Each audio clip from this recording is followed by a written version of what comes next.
ഞാൻ ഇന്ന് കണ്ണ് എഴുതിയിട്ടുണ്ട്. എല്ലാവരും ശ്രദ്ധിച്ചോന്ന് ചോദിച്ചത് വേറെ ഒന്നും കൊണ്ടല്ല കേട്ടോ. ഇത് നമ്മൾ വാങ്ങിക്കുന്ന കൺമഷി വെച്ചാണ് എഴുതിയത്. വീട്ടിൽ തന്നെ അമ്മ ബാവയ്ക്ക് വേണ്ടി ഉണ്ടാക്കിയതാണ് കേട്ടോ. കയ്യോന്നി വെച്ച് കൺമഷി ഉണ്ടാക്കിയതാണ്. ഞാൻ ജസ്റ്റ് ഒന്ന് എടുത്ത് കണ്ണെഴുതി നോക്കിയതാണ്.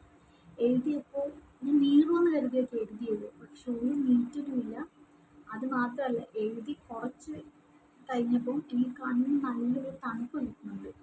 നമ്മൾ ഈ കൂളിംഗ് സെൻസേഷൻ എന്നൊക്കെ പറയുന്നത് അതേപോലെ നല്ലൊരു തണുപ്പ് കിട്ടുന്നുണ്ട് എനിക്ക് കണ്ണിന്. ഞാൻ നോർമലി കണ്ണ് എഴുതുന്ന ആളാണ്. എനിക്ക് കണ്ണ് എഴുതാൻ ഭയങ്കര ഇഷ്ടമാണ്. മേലിലാണെങ്കിലും താഴെയാണെങ്കിലും എല്ലാം ഭയങ്കര ഇഷ്ടമാണ്. അപ്പോൾ ഞാൻ സാധാരണ പുറത്തുനിന്ന് വാങ്ങിക്കുന്ന വെച്ചാണ് എനിക്ക് ഓർമ്മ ഉള്ളപ്പോൾ തൊട്ട് ഞാൻ എഴുതിയിട്ടുള്ളത്. അപ്പോൾ അത് വെച്ച് എഴുതുമ്പോഴൊന്നും എനിക്കങ്ങനെ തോന്നിയിട്ടില്ല. പക്ഷെ ആദ്യമായിട്ടാണ് ഞാൻ വീട്ടിലുണ്ടാക്കി വെച്ചിരിക്കുന്നത്.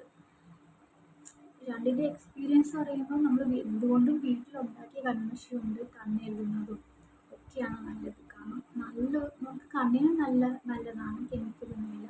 അതുപോലെ നമുക്ക് നല്ല കൂളിങ്ങും കിട്ടുന്നുണ്ട് കേട്ടോ കണ്ണിന്. അത് കുഞ്ഞു വാവകൾക്ക് മാത്രമല്ല വലിയവർക്കും നല്ലതാണ്.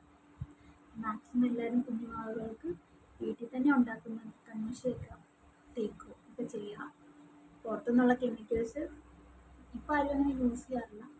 ആരെങ്കിലും ചെയ്യുന്നുണ്ടെങ്കിൽ അവർ യൂസ് ചെയ്യാണ്ടിരിക്കുക. എന്തിനാ വെറുതെ നമ്മുടെ കുഞ്ഞു വാവേനെയൊക്കെ അവർക്ക് ഇപ്പോഴേ ഒരു ഇതുണ്ടാക്കുന്നത്.